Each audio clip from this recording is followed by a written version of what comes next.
আসসালামু আলাইকুম। Recipe by ফান্না কিচেনে আপনাদের সবাইকে স্বাগত। আজকে নিয়ে আসলাম পারফেক্ট তেহেরির রেসিপি। জর্জরা এবং ঘরে থাকা মশলা দিয়ে এই তেহেরিটি তৈরি করব আমি আজকে বাসায়। তো প্রথমে একটা কড়াইতে পর্যাপ্ত পরিমাণে তেল দিয়ে দিলাম। দিয়ে প্রায় 1 কাপের মতো পেঁয়াজ কুচি দিলাম। 1 কাপ থেকে একটু কম হবে। তো পেঁয়াজটা আমি একটু বেরেস্তা করে নিচ্ছি। তো আপনাদের কাছে রিকোয়েস্ট, আজকে ফুল ভিডিওটা অবশ্যই মনোযোগ সহকারে দেখবেন, তাহলে আপনারাও বাসায় তৈরি করে নিতে পারবেন এভাবে তেহেরি। আপনারা যদি টানি দেখেন তাহলে অনেক কিছু স্কিপ করে চলে যাবেন, পরে পারফেক্ট তেহেরিটা হবে না। তো ব্রেস্তা হয়ে গেলে পেঁয়াজটা উঠে এখানে দিয়ে দিলাম কিউব করে রাখা আলু। আসলে মাংসটা যেভাবে সাইজ করছি আলুটাও ঠিক ওইভাবে করলাম। করে 1 চা চামচ লবণ, 1 চা চামচ মরিচের গুঁড়া দিয়ে মৃদু আঁচে ঢাকনা দিয়ে একটু ভেজে নিলাম। ভেজে নিয়ে দেখব যে প্রায় 60% মতো সিদ্ধ হয়েছে কিনা। তাহলে এবার চুলার আঁচটা বাড়িয়ে দিয়ে এভাবে হালকা বাদামি কালার করে আলুটা উঠিয়ে নিব। তো এবার ওই যে একই তেলে দিয়ে দিচ্ছি 1 কেজি গরুর মাংস। আলুটা আমি যেভাবে কিউব করে কাটলাম ঠিক একইভাবে মাংসটাও আমি কেটে নিয়েছি। তেহেরির ক্ষেত্রে মাংসটা একটু ছোটই হয়ে থাকে। তো মাংসটা কিছুক্ষণ তেলের মধ্যে ভেজে নেওয়ার পরে এবার দিয়ে দিলাম কিছুটা গোটা মশলা। এখানে লবঙ্গ, এলাচ, দারচিনি, তেজপাতা দিয়ে দিলাম। দিয়ে এবার এটাকেও প্রায় 3-4 মিনিট কষিয়ে নিলাম তেলের উপরে। দেওয়ার পরে এবারে দিয়ে দিলাম 1.5 চা চামচ রসুন বাটা, 1.5 চা চামচ আদা বাটা। আদা রসুনটা একই পরিমাণে দিতে হবে। তো দিয়ে এগুলো আবার মাংসের সাথে একটু ভালো করে কষিয়ে নিচ্ছি কাঁচা গন্ধটা যাওয়া পর্যন্ত। তো কাঁচা গন্ধ চলে গেলে এবার দিয়ে দিলাম 1 কাপের চেয়ে একটু কম হবে পেঁয়াজ কুচি। দিয়ে এগুলাও একটু তেলে বা মাংসর সাথে কষিয়ে নিচ্ছি। এবার দিয়ে দিব শুকনো মশলাগুলো।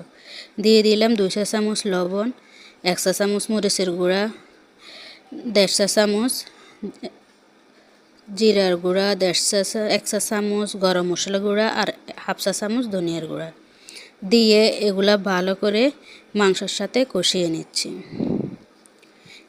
এবার ঢাকনা দিয়ে প্রায় 2-3 মিনিটের মতো এগুলো রান্না করে নিব।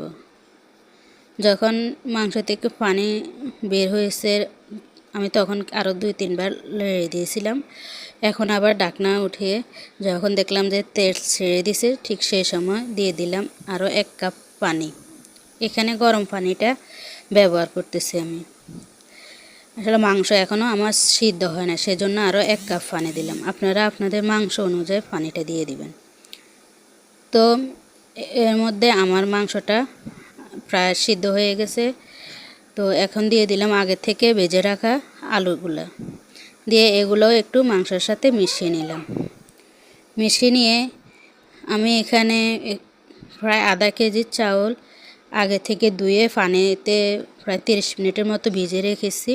ভিজে রেখে এখন পানি ঝরিয়ে দিয়ে দিলাম। দিয়ে এগুলা ভালো করে মাংসের সাথে আলুর সাথে মিশিয়ে নিচ্ছি, মানে এক প্রকারে ভেজে নিচ্ছি আর কি। তো চাউলটা যখন ভাজা ভাজা হয়ে যাবে, পানি সবগুলো শুকিয়ে যাবে, ঠিক সেই সময় দিয়ে দিলাম প্রায় 3 পার মতো পানি। আমার এখানে আধা কেজি চাউলের জন্য আমি 3 পার চেয়ে একটু বেশি পানি দিয়েছি, পুরো 1 কেজি পানি দিই নাই। তো পানিতে যখন বলক আসছে তখন দিয়ে দিলাম 5-6টার মতো কাঁচামরিচ। দিয়ে এর সময় আমি লবণটা চেক করে নিচ্ছি। লবণটা চেক করা হয়ে গেলে দেখলাম যে লবণ একটু কম আছে, তাই 1 চা চামচের মতো আরও লবণ দিয়ে দিলাম। দিয়ে কয়টা আলু বোখরা দিলাম। এখানে আমি 2 চা চামচ গুঁড়ো দুধ দিয়ে দিলাম। দিয়ে এগুলো সব একসাথে মিশিয়ে নিচ্ছি। আর আমার চ্যানেলে আপনারা যদি নতুন হয়ে থাকেন অবশ্যই চ্যানেলটা সাবস্ক্রাইব করে সাথে বেল বাটনটা অন করে দেবেন। আর লাইক কমেন্ট করতে ভুলবেন না। আর যারা করছেন তাদেরকে অসংখ্য ধন্যবাদ। তো তো দিয়ে দিলাম এখানে 1 চা চামচ ঘি আর দিয়ে দিচ্ছি আগে থেকে করে রাখা বেরেস্তা। বেরেস্তার মধ্যে আমি 1 চা চামচ চিনি আর 1 চা চামচ গুঁড়া দুধ দিয়ে এগুলো মিশিয়ে রেখেছিলাম।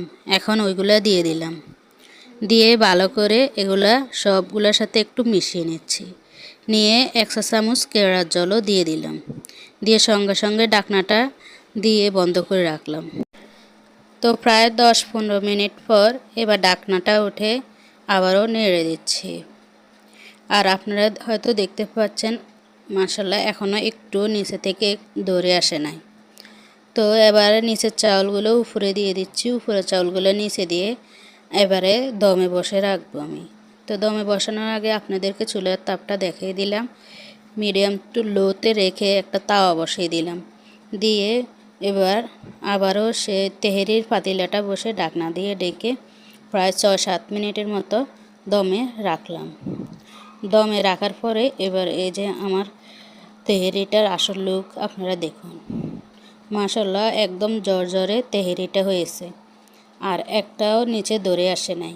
আর আপনারাও যদি এইভাবে তেহেরিটা রান্না করেন তাহলে অনেক সুস্বাদু আর দোকানের মতোই পারফেক্ট তৈরি করে নিতে পারবেন ঘরে বসে। আর বাচ্চাদেরকে বাইরে থেকে না আনে এভাবে নিজের হাতে একবার হলেও তেহেরিটা বাসায় তৈরি করে খাওয়াবেন। আর এই যে দেখুন আমার তেহেরিটা মাশাআল্লাহ একদম পারফেক্ট হয়েছে, জর্জরে, একটা চাল ভেঙেও যায় না আর একটা চাল একটার সাথে লেগেও থাকে নাই। একদম পারফেক্ট জর্জরা একটা সুন্দর তেহেরি হয়েছে। এই রেসিপিটি আপনারা অবশ্যই বাসায় একবার হলেও তৈরি করবেন। তো আজ এই পর্যন্তই, আবার আগামীতে আরও একটা রেসিপি নিয়ে আপনাদের সাথে হাজির হব। তো আজকের জন্য বিদায়। আসসালামু আলাইকুম ওয়া রাহমাতুল্লাহ।